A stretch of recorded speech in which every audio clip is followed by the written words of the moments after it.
Estimadas, estimados todos, querida audiencia, esta conferencia que les voy a impartir fue dictada el pasado día 18 de marzo en el Centro Asociado de la UNED de Las Rozas a solicitud de la Asociación Alumni UNED, de los antiguos alumnos, de los docentes, del personal de Administración y Servicios de UNED.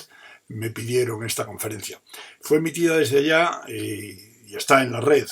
Lo que sucede es que me han llegado varios mensajes, pues, de amigos, de seguidores, de seguidoras, en el sentido de que la calidad del audio, del vídeo, dejaron mucho que desear por las razones que fueren, y me han pedido que si tuviera la amabilidad de volver a grabar la conferencia, ya en plan, si se quiere, casero, como es el caso.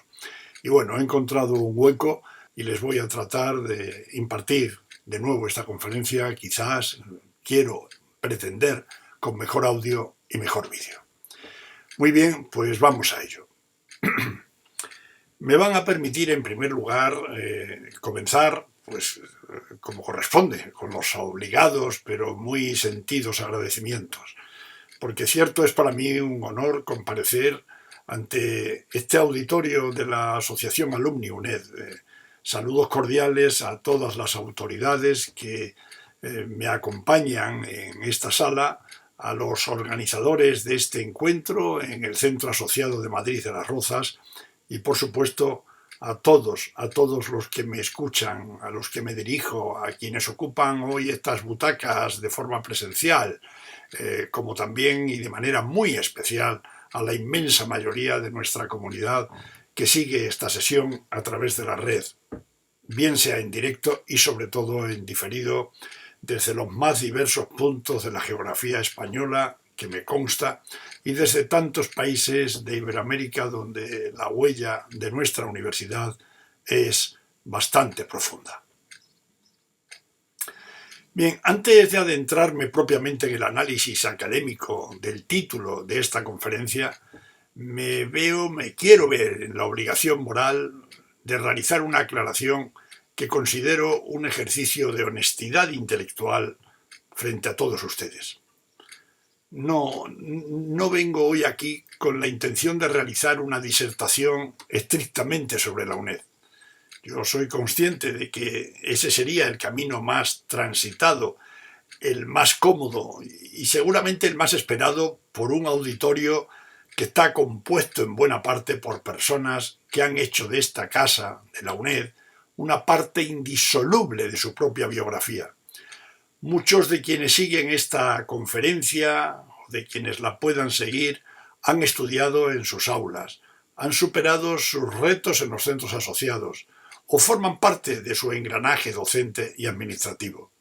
Yo mismo soy un testimonio viviente de esa vinculación umbilical. Sumo ya más de medio siglo estrechamente ligado a la educación a distancia.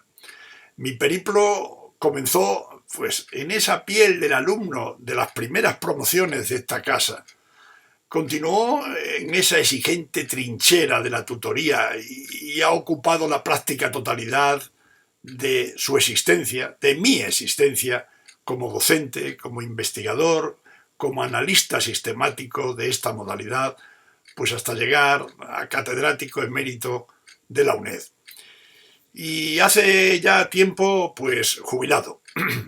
A pesar del paso inexorable de los años, amigas, amigos, sigo aquí, escribiendo, debatiendo, reflexionando, pues con la misma efervescencia que el primer día.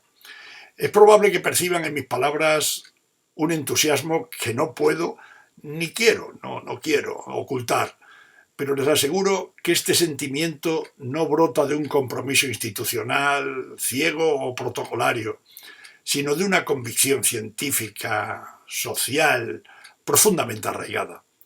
Miren, de verdad me reconozco con un orgullo inmenso como alumni UNED, pero mi propósito esta tarde es elevar la mirada. No pretendo realizar una apología de una marca, sino proponerles una reflexión sobre un fenómeno educativo mucho más vasto, más trascendente y que de verdad considero esencial para la salud democrática de nuestra sociedad actual. Tampoco vengo a hablar de tecnología en sí misma, vengo a hablar del sentido que le damos a esa tecnología cuando educamos. En el fondo, créanme, vengo a hablar de justicia, de justicia. Vengo a hablar de la educación a distancia de hoy, de esa educación a distancia que en las sociedades desarrolladas se apoya ya de forma habitual en sistemas, en entornos, en recursos digitales. Por eso hablo aquí de educación digital, no como si fuera algo distinto de la educación a distancia, sino como la forma que adopta hoy en gran medida una educación a distancia que quiere seguir siendo útil, rigurosa y socialmente valiosa. Dicho de otra manera, miren, cuando hablo de educación digital, hablo de la educación a distancia de nuestro tiempo, de una educación a distancia que ha incorporado nuevas mediaciones, nuevos lenguajes y nuevas posibilidades, pero que mantiene intacta su pregunta de fondo: ¿cómo hacer posible el aprendizaje allí donde la presencialidad continua no llega, no basta o no resulta justa? Y esa pregunta sigue siendo hoy enormemente relevante. Vivimos en un mundo más complejo, más cambiante, con trayectorias vitales y profesionales muy diversas. Un mundo en el que aprender ya no puede identificarse solo con acudir todos los días al mismo lugar y a la misma hora. Un mundo, además, en el que lo digital puede ampliar oportunidades, puede detectar antes las dificultades y también sostener trayectorias que en otro tiempo se quebraban demasiado pronto. Pero conviene decirlo desde el principio. Lo digital por sí solo, de verdad, no garantiza nada. Puede abrir oportunidades, acelerar igualdad, sí, cierto, pero también puede ensanchar las desigualdades. Puede facilitar el aprendizaje, por supuesto, pero también puede vaciarlo. Puede acercar, o quién sabe, puede abandonar al estudiante de una manera más silenciosa y mucho más sofisticada. Por eso, de lo que vengo a hablarles, de lo que quiero hablarles hoy, es de una educación a distancia digital que siga siendo fiel a su mejor razón de ser: el bien público, la inclusión, la equidad, la calidad, como reza el título de esta conferencia. Así, de una educación a distancia que no pertenece al pasado, sino que forma parte de la respuesta que necesitamos en el presente y que probablemente cada vez más la necesitemos en el futuro. Y voy a añadir algo más. Aunque no venga a hablar de la UNED como institución concreta, sí debo decir que universidades como esta han encarnado históricamente una convicción profunda: que la educación puede abrirse sin rebajarse. Segundo, que el rigor no tiene por qué ser privilegio. Y, en tercer lugar, que democratizar la enseñanza no significa, nunca debe significar, abaratarla, sino ensanchar la justicia. Pues vamos a ir a ello. Miren, para empezar, déjenme una imagen sencilla. Se suele repetir como si fuera una evidencia universal aquello de que querer es poder. Pero bien, todos sabemos que no siempre ha sido así. Durante décadas, por ejemplo, querer estudiar en la universidad no bastaba. No bastaba con tener talento, no bastaba con tener vocación, no bastaba con estar dispuesto al esfuerzo. Había que poder hacerlo, y ese poder estaba condicionado por barreras muy concretas, muy materiales, muy duras, por puertas muy cerradas. Había pues que vivir razonablemente cerca de una universidad, cuando en aquella época no abundaban precisamente. Había que poder abandonar el hogar familiar, algo sencillamente inviable para muchas economías domésticas. Había que asumir gastos de residencia, de manutención, de transporte, materiales, libros. Había que disponer de tiempos compatibles con horarios académicos rígidos. Había que no estar atenazado por un trabajo inflexible o por responsabilidades familiares ineludibles. Mientras digo esto, imagino a muchos de ustedes reconociéndose de alumnos antiguos de la UNED o de cualquier otra institución o programa de estudios a distancia. Pues sí, imagino a muchos de ustedes reconociéndose en algunas de esas circunstancias, o quizá, quién sabe, en varias a la vez. En fin, miren, si esas condiciones no se daban, estas que he enumerado, la universidad no es que fuese difícil, es que sencillamente no existía para usted. Estaba ahí, sí, visible, prestigiosa, admirada incluso, pero quedaba al otro lado de un río inmensamente caudaloso, pero sin puente para poder cruzarlo. Históricamente, la universidad arrastró una limitación apenas verbalizada. No estaba pensada para todos. Su estructura parecía dar por supuesto que el estudiante normal, el estudiante estándar, no tenía cargas familiares, ni apuros económicos, ni obligaciones laborales serias. Y así, una gran mayoría social quedaba fuera, sin necesidad de que nadie le cerrara la puerta en la cara. Pero aquella exclusión no era solo una injusticia individual, era también un error colectivo. Cada inteligencia desperdiciada, cada vocación truncada, cada capacidad que no encontraba cauce, empobrecía al conjunto de la sociedad. Y había además una barrera menos visible, pero tremendamente poderosa, la barrera cultural. Miren, para muchas familias la universidad no era algo prohibido, era algo ajeno, un territorio reservado para otros. A veces un maestro, un profesor de instituto, alguien del entorno detectaba talento en un joven y entonces lo animaba a seguir.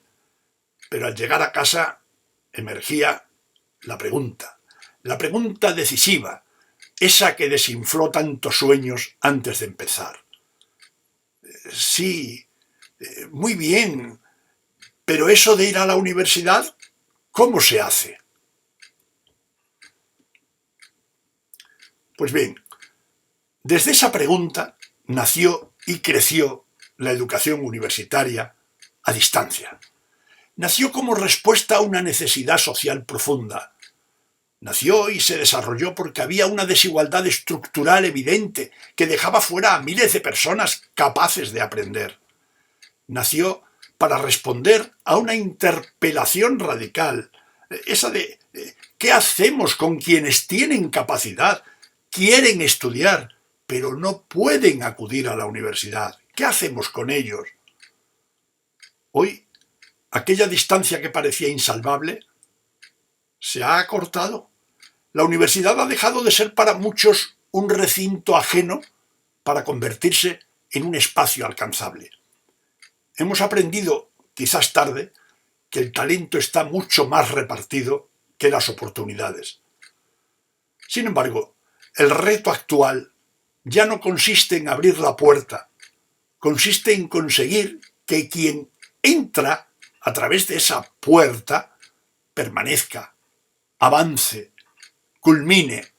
Una sociedad valiosa no se mide únicamente por cuántas capacidades detecta, sino por cuántas logra acompañar hasta la meta, hasta el final. El talento solo necesita que el sistema no le ponga zancadillas. Si uno quisiera condensar todo esto en una sola expresión, yo diría que la educación a distancia nació, efectivamente, como un acto de rebeldía contra la geografía, rebeldía contra la escasez de recursos, contra la tiranía de los horarios, contra la idea de que la universidad estaba ahí para quien pudiera adaptarse a ella y no al revés. La educación a distancia eligió otra cosa. Eligió rediseñar, reorganizar el acto educativo para hacerlo viable allí y con quien la presencialidad continua no era posible. Y aquí conviene hacer una precisión importante. La educación a distancia no ha consistido en su esencia en poner distancia. La distancia fue la circunstancia. Su verdadero núcleo fue otro: organizar pedagógicamente, diseñar cuidadosamente el aprendizaje. Es decir, previsión, secuencia, mediación, tutoría, acompañamiento estructurado. Eso fue lo que la hizo posible antes y eso es lo que la sigue haciendo valiosa ahora. Por eso ha sabido reinventarse al ritmo de las tecnologías de cada época. Primero, recordarán los viejos del lugar, fueron los materiales impresos.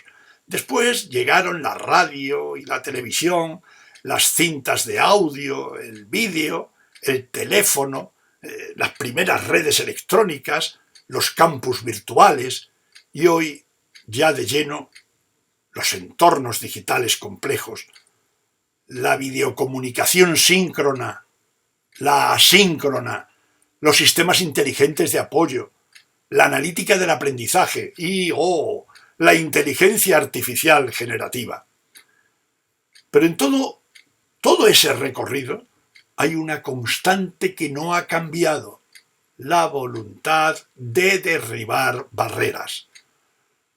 Pensemos un momento en aquella educación a distancia por correspondencia, que hoy podría parecernos rudimentaria.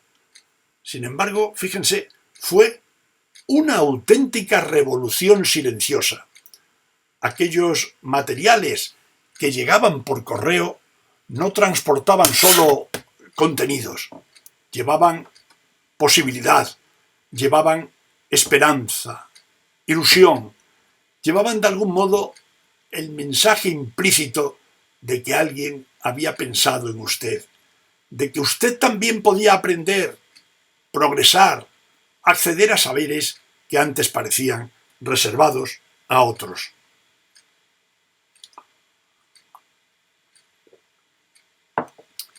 Y cuando, en el caso de las actividades o pruebas, volvían corregidas, a veces con una nota sencilla, escrita a mano, quizás escueta, quizás modesta, aquello tenía un valor inmenso, por ejemplo, bien orientado, revisa esto, continúa, incluso un simple bien.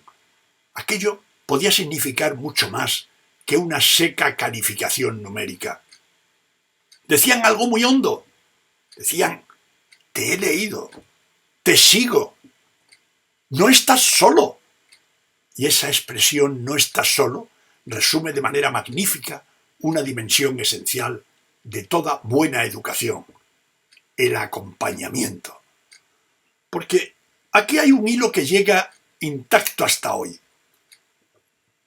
Han cambiado las herramientas, los tiempos de respuesta y también los canales, pero no ha cambiado una necesidad educativa fundamental: la necesidad de saber que detrás de una estructura formativa hay alguien, o mejor, hay una comunidad académica que no deja al estudiante a la intemperie. La educación a distancia bien hecha siempre ha sabido esto. Antes, cuando las respuestas tardaban semanas. Después, cuando pudieron llegar en horas. Y hoy, cuando muchas llegan en tiempo real. Permítanme avanzar hacia el presente.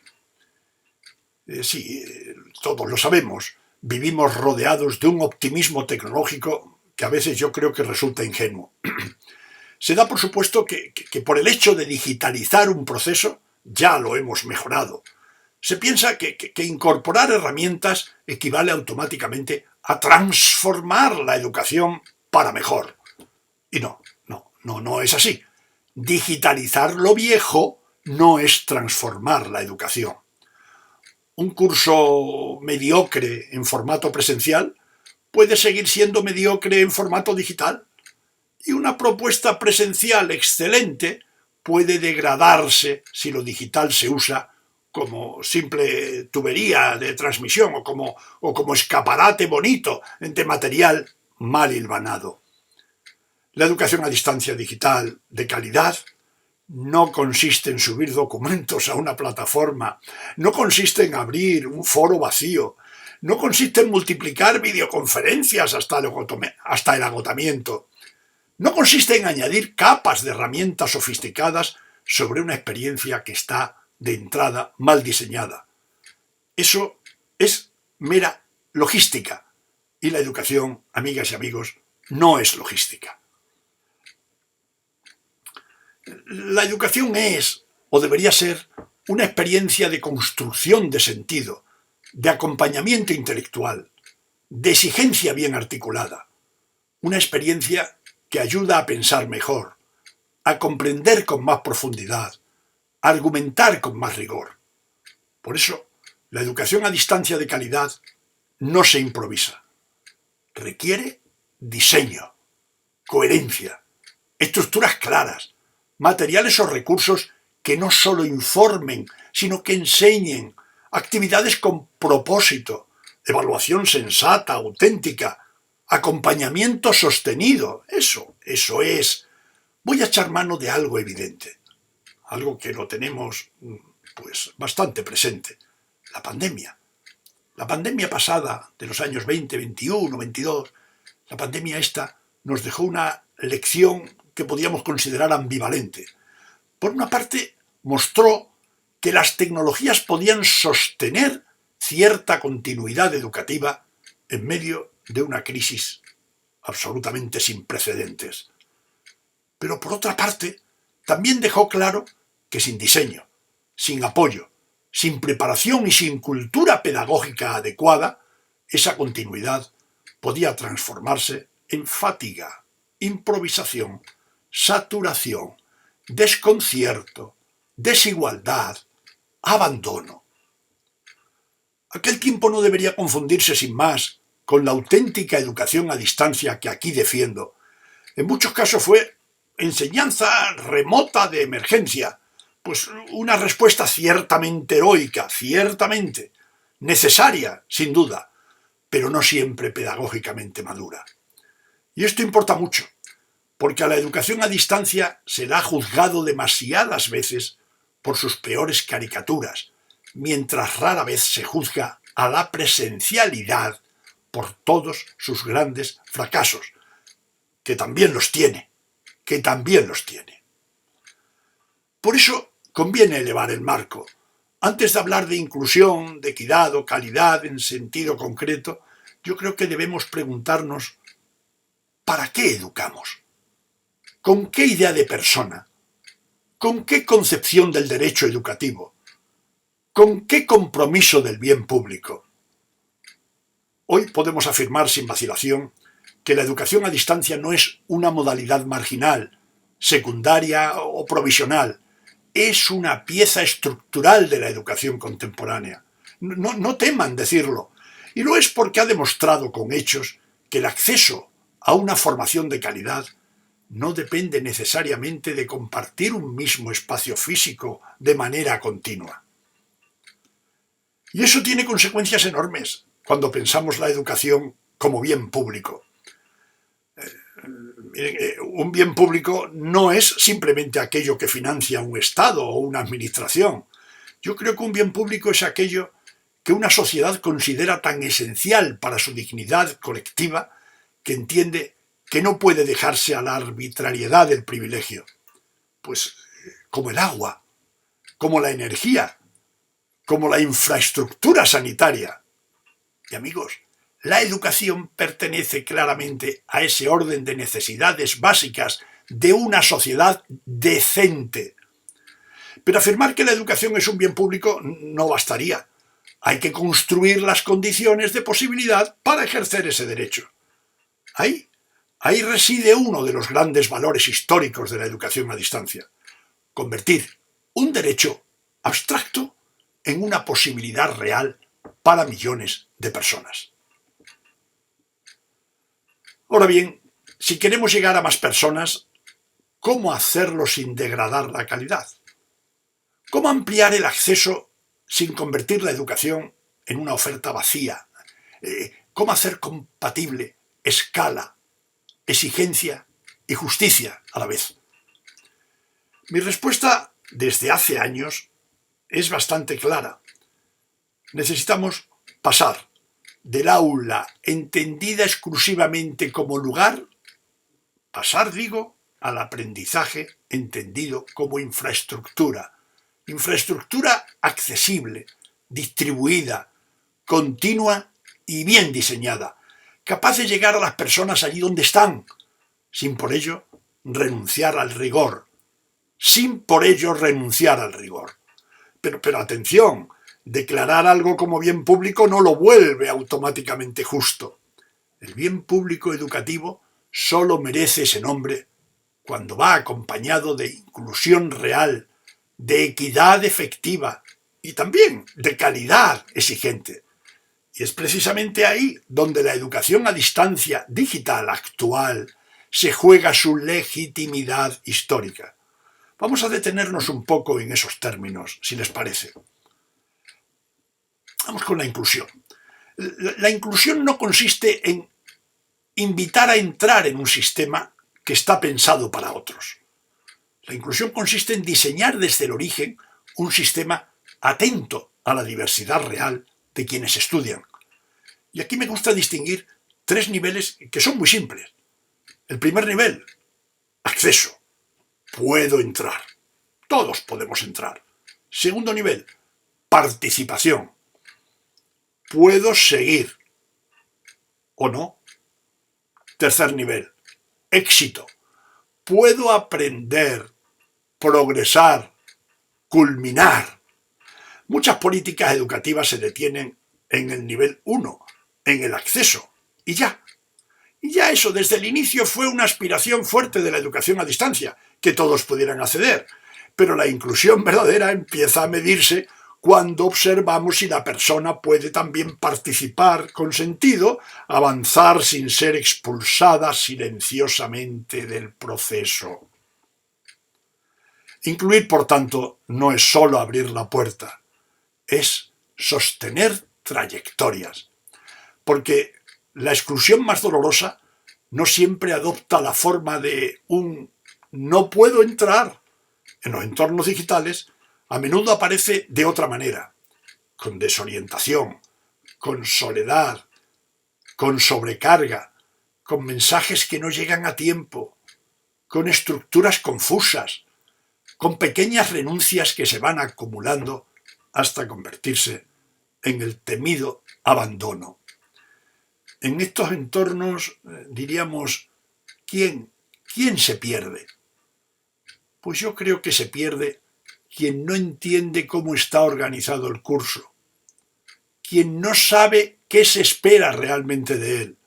Se pierde quien no recibe respuesta, quien estudia aislado, quien empieza a sospechar que quizá ese mundo no era para él. Entró, sí, pero el sistema no supo retenerlo. La inclusión en entornos digitales tiene, por supuesto, una dimensión estructural y tecnológica, cómo no, pero tiene sobre todo una dimensión humana, organizativa e institucional. Miren, diseñar para incluir implica claridad en la estructura, materiales o recursos que, además de informar, enseñen de verdad, ritmos que sean viables, tutorías que sean proactivas, comunidades con sentido de pertenencia a la institución, servicios de orientación, de seguimiento, de accesibilidad y apoyo técnico, que actúen antes de que el problema se convierta en la terrible renuncia. Dicho de otro modo, la autonomía que tanto valoramos en la educación a distancia no puede confundirse con abandono del estudiante. Es autónomo, pues ahí queda abandonado. No, la autonomía no brota por generación espontánea. Se construye con apoyos, con andamiajes, con orientación y con diseños inteligentes. A veces la diferencia entre continuar o abandonar ha estado y sigue estando en una intervención mínima pero oportuna. Por ejemplo, una guía clara, un mensaje a tiempo, una retroalimentación que ordena el itinerario, una llamada que anticipa. Todo esto no rebaja el nivel, al contrario, lo vuelve alcanzable. Y de verdad, si un estudiante que tiene capacidad y deseo y se siente radicalmente solo en un sistema de educación a distancia, no es razonable por empezar siempre culpándolo a él. Yo personalmente pienso, muy a menudo, que quien está fallando es el sistema de apoyo. Pasemos a la equidad. Miren, sabemos que la equidad no consiste en dar lo mismo a todos, sino en ofrecer a cada uno lo que necesita para alcanzar resultados equivalentes en valor. Equidad, por tanto, no es uniformidad. Equidad es justicia concreta.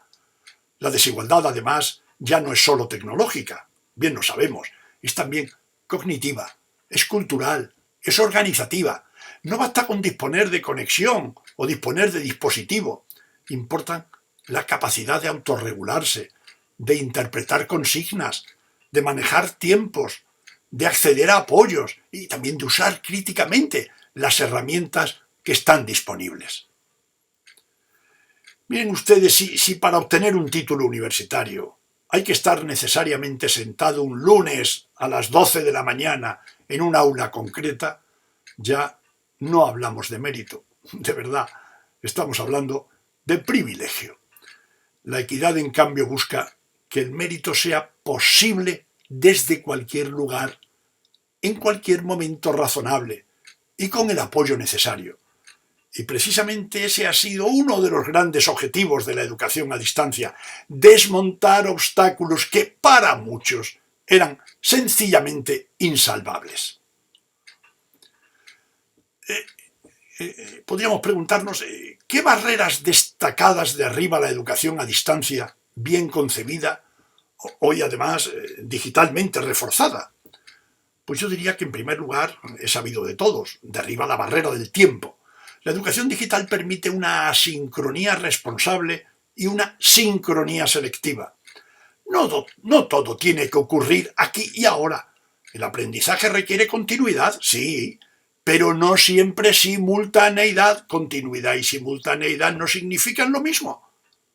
En segundo lugar, la barrera del espacio. Ese acceso ubicuo a materiales, a actividades, a interacciones y a servicios rompe totalmente la idea de que la universidad solo acontece en un determinado recinto. En tercer lugar, la barrera de las trayectorias rígidas. La educación a distancia digital puede favorecer itinerarios mucho más flexibles, reconocimiento de aprendizajes previos, modularidad, microcredenciales con sentido, rutas diversas hacia metas exigentes, etc. Y hay un punto especialmente sensible donde la equidad se juega de manera decisiva. Y este punto es la evaluación. Si la evaluación está mal diseñada, la equidad se rompe. Porque la evaluación puede orientar, consolidar, ayudar a aprender, pero también la evaluación puede humillar, excluir, generar opacidad y convertir el aprendizaje en una auténtica carrera de obstáculos. La equidad exige una evaluación rigurosa, por supuesto, pero que sea transparente, con criterios comprensibles, que sea coherente, que mida lo valioso y no lo accesorio, que sea formativa, que ayuda a mejorar mientras valora, que sea viable, pues que no desborde a base de tareas y tareas sin sentido, y que sea íntegra, apoyada más en una cultura de honestidad, de responsabilidad, que en una obsesión exclusivamente vigilante. Aquí podríamos hablar de los problemas de la inteligencia artificial.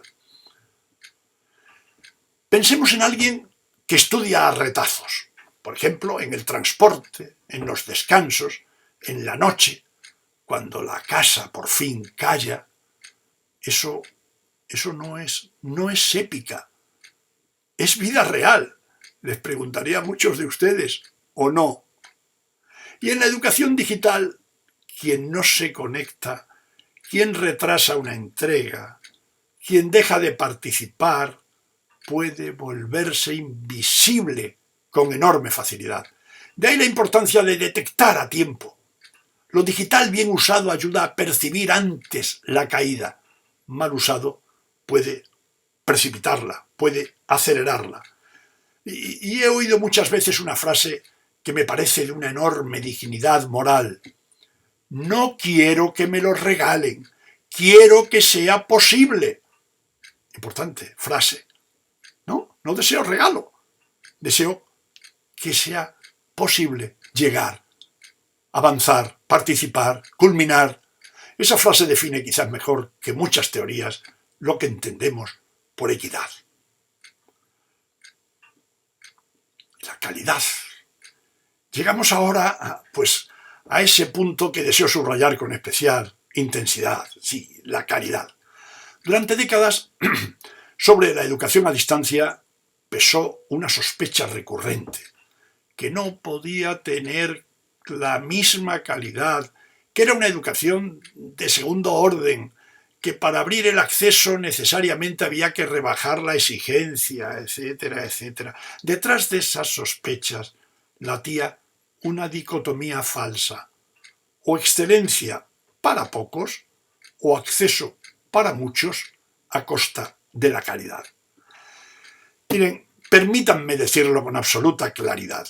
Esa dicotomía es una falacia, y además una falacia con un fuerte sesgo elitista, porque la calidad en educación no debería ser un lujo, no debería ser un privilegio reservado a minorías. Si hablamos de educación como bien público, la calidad es un derecho.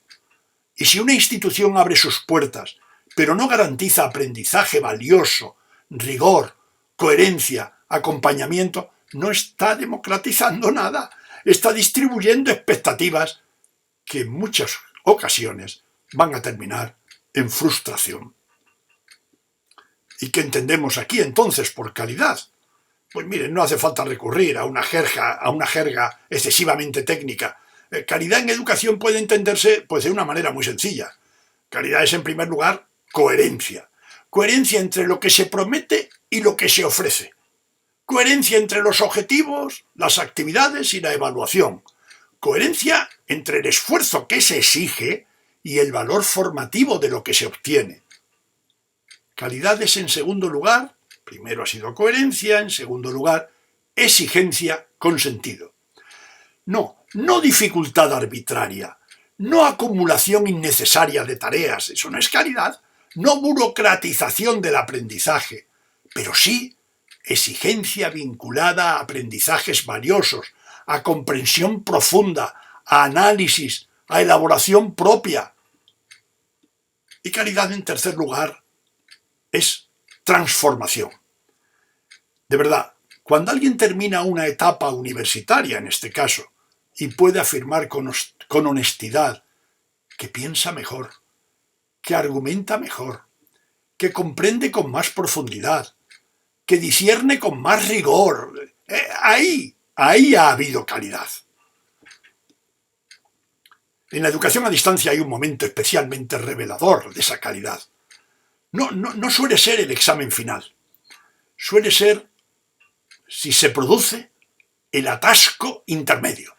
Ese instante en que el estudiante se dice: «Oh, Dios, no entiendo, me he perdido, voy retrasado, esto me supera, no puedo con ello». Ahí se mide la calidad del sistema, en su capacidad para reaccionar, para responder, para anticiparse, para orientar, para sostener una buena retroalimentación, de verdad, no es una nota, es una brújula. A veces incluso es un salvavidas. Y quiero subrayar algo particularmente importante para la audiencia que hoy me escucha. Cuando alguien se gradúa en una institución universitaria rigurosa, una institución de educación a distancia, no solo acredita conocimientos disciplinares, no solo eso. Y es importante lo que digo, acredita también capacidades de enorme valor. Acredita capacidad de organización, constancia, resistencia a la frustración, resiliencia, autorregulación, disciplina, gestión del tiempo, autonomía intelectual. Bien saben, competencias todas ellas muy apreciadas en el tejido social y productivo. Eso también forma parte de la calidad del trayecto. De modo que masificar no es democratizar. Y a veces se confunde o quieren confundirnos. Democratizar exige otra cosa. Acceso, por supuesto, pero también apoyo, exigencia, sentido, justicia. La IA, claro, está ahí, la inteligencia artificial. Entremos, aunque sea brevemente, en esa cuestión ya inevitable, la inteligencia artificial. La IA generativa ha irrumpido en nuestras vidas con una rapidez extraordinaria. Ha entrado en el trabajo, en la comunicación, en la creación de contenidos y, por supuesto, cómo no, en la educación. La universidad no puede ignorarla, sería un disparate, pero tampoco puede rendirse a ella con ingenuidad. Yo creo que la pregunta importante no es si está aquí, si ha llegado la IA. La pregunta es otra. ¿Qué hacemos con la inteligencia artificial? Y sobre todo, ¿qué dejamos que haga con nosotros? Porque la inteligencia artificial puede ser una aliada valiosísima. Por ejemplo, puede facilitar accesibilidad, puede ofrecer explicaciones alternativas, proponer ejemplos, apoyar prácticas adicionales, aliviar ciertas tareas repetitivas e incluso puede ayudar a detectar señales tempranas de dificultad. Pero es cierto, esto por resumir, evidentemente, sería mucho más largo hablar de este tema y debatir sobre ello, pero también la inteligencia artificial puede fomentar esa dependencia acrítica que tanto se está dando. Puede debilitar el esfuerzo cognitivo de muchos estudiantes.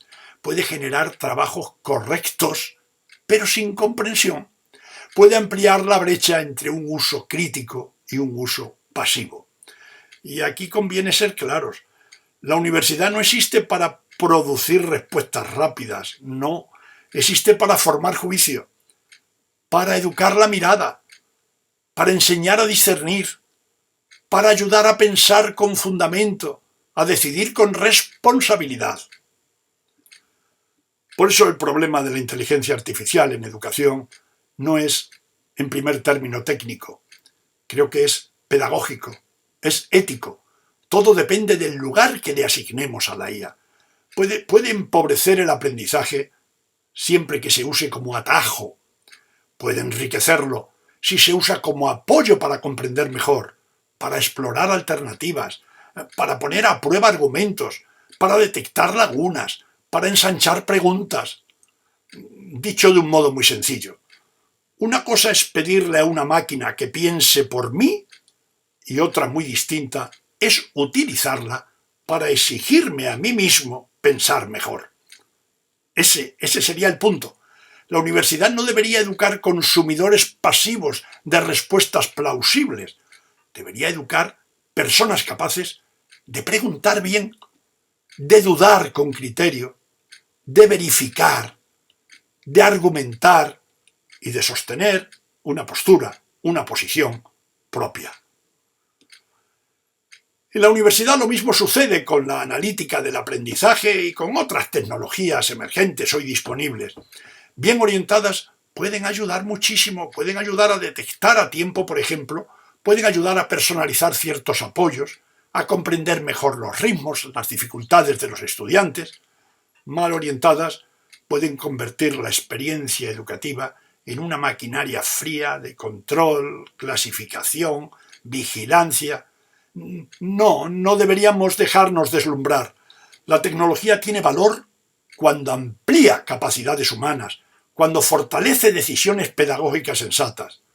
Pierde ese valor cuando suplanta la relación educativa, cuando banaliza el conocimiento, cuando convierte la formación en un puro trámite. En definitiva, no se trata ni de prohibir por miedo, ni de celebrar por moda. Se trata de gobernar pedagógicamente la tecnología. Y gobernarla significa subordinarla a fines que merezcan la pena. Mire, les dije al comienzo de esta conferencia que no venía a hablar propiamente de la UNED, sino de algo mucho más amplio. Y es verdad, creo que ha sido verdad. He querido hablar de una idea de fondo, que la educación a distancia bien concebida, hoy indisociable en gran medida de su dimensión digital, sigue siendo una de las respuestas más serias y más fértiles para una educación entendida como bien público. No como recurso secundario, como han querido convencernos otros, no como solución de emergencia, no como formato residual, no una educación a distancia como plan B, sino como una manera plenamente legítima, exigente y socialmente valiosa de hacer universidad. Yo diría que una educación a distancia bien hecha sería algo así como el sistema circulatorio de la educación moderna. Yo creo que no exagero. Como decía al inicio, hubo un tiempo en que estudiar dependía demasiado del lugar en el que uno vivía, pues del dinero del que disponía, del horario que soportaba o de las cargas familiares que arrastraba. Y eso no pertenece a una prehistoria tan remota. Pertenece a la biografía real de muchas personas, probablemente de muchas de las que hoy o en diferido me puedan escuchar. La educación a distancia vino a decir algo muy simple y muy poderoso, que esas circunstancias no debían tener la última palabra. Y cuando una institución logra que una persona estudie donde antes no podía, que una persona permanezca donde antes habría abandonado y alcance una meta que antes parecía vedada, no estamos ante una mera innovación organizativa. Estamos de verdad ante una auténtica revolución o transformación de las biografías y, en no pocos casos, también una transformación social y familiar. Y en esta línea, por eso no me incomoda en absoluto afirmar que en el ámbito universitario español, la UNED supuso una verdadera revolución educativa, no solo por su brutal tamaño actual, no solo por su alcance territorial, no solo por la cantidad de egresados que tiene esta universidad, sino porque alteró una lógica de exclusión que durante demasiado tiempo se había aceptado con absoluta naturalidad. Generó la posibilidad real de crecer, de cambiar de vida sin pedir permiso a las circunstancias. Y eso, amigas y amigos, no es poco. Ahora bien, el gran desafío no ha desaparecido, solo ha cambiado de forma. Hoy la exclusión ya no siempre se presenta con la crudeza visible de la distancia geográfica o de la ausencia total de ofertas. A veces hoy adopta formas más sutiles: desorientación, saturación, soledad, sobrecarga, diseños confusos, expectativas poco realistas, abandonos silenciosos. Por eso una universidad no debería medirse por su capacidad de admitir estudiantes, quién entra, más bien por su capacidad de sostenerlos con exigencia, con claridad y con sentido, es decir, de no dejarlos caer. Dicho de otra forma, una buena institución no es solo la que abre la puerta, es la que sabe acompañar el trayecto, pero sin rebajar un ápice la meta. Voy concluyendo. Si creemos de verdad que la educación es un bien público, entonces tenemos el deber de defender modelos que la hagan efectivamente accesible, equitativa y valiosa. Y la educación a distancia, ayer y hoy, ha mostrado que eso no solo es deseable, sino que también es posible. Más aún, en el contexto actual resulta cada vez más necesaria, porque la educación a distancia digital no rompe con aquella educación a distancia que nació para ensanchar oportunidades. La educación a distancia digital lo que hace es que no solo ensancha oportunidades, las prolonga, las actualiza, las obliga a estar a la altura de los nuevos retos. Hoy disponemos de tecnologías más potentes para detectar dificultades, para ofrecer apoyos, para diversificar accesos, para sostener esas trayectorias complejas. Pero ninguna herramienta, por prometedora que sea, sustituirá nunca lo fundamental: una buena arquitectura pedagógica, una ética del acompañamiento y una clara conciencia del para qué educamos. Y en esa historia, la UNED ha desempeñado, sí, un papel decisivo en España y también, por muchas razones, en el ámbito iberoamericano. No porque haya sido una institución ideal, perfecta o exenta de problemas, no, ni mucho menos, sino porque ha representado para generaciones enteras algo enormemente valioso: la posibilidad real de estudiar con rigor sin que las circunstancias personales condenen de antemano ese intento. Y permítanme ahora, al final, dirigirme ya muy directamente a ustedes, a los alumni UNED. Ustedes saben bien de qué hablamos, ustedes saben bien de qué les he venido hablando, saben lo que significa estudiar cuando otros descansan, saben lo que significa organizar la vida alrededor de una meta académica muy difícil, saben lo que significa preservar, sin aplauso cotidiano, sin presencia continua, sin esa sociabilidad universitaria de campus convencional que otros dan por descontada. Saben, en definitiva, que detrás de un título obtenido de esta manera hay más que un expediente. Hay esfuerzo, hay voluntad, a veces heroicidad, hay carácter. Por eso, cuando alguien mira por encima del hombro a la educación a distancia, o la reduce a un formato, o la confunde con una solución menor, conviene responder con tranquilidad, pero también con convicción, con contundencia: no, aquí no ha habido facilidad, aquí ha habido esfuerzo sostenido, aquí no ha habido rebaja, aquí ha habido exigencia y disciplina, aquí no ha habido privilegio, aquí ha habido mérito hecho posible. Y esa diferencia importa mucho, importa socialmente, importa académicamente e importa también, lo creo, moralmente. Porque dignificar la educación a distancia es dignificar a quienes encontraron en ella no un camino fácil, sino un camino viable. Permítanme cerrar con 4 convicciones muy simples, pero para mí irrenunciables, y que resumen bien todo lo dicho. Incluir no es solo abrir la puerta, es sostener el camino, es acompañar. Equidad no es dar a todos lo mismo, es hacer posible el mérito, es hacer justicia. Calidad no es seleccionar a unos pocos, es garantizar rigor y sentido, es un derecho.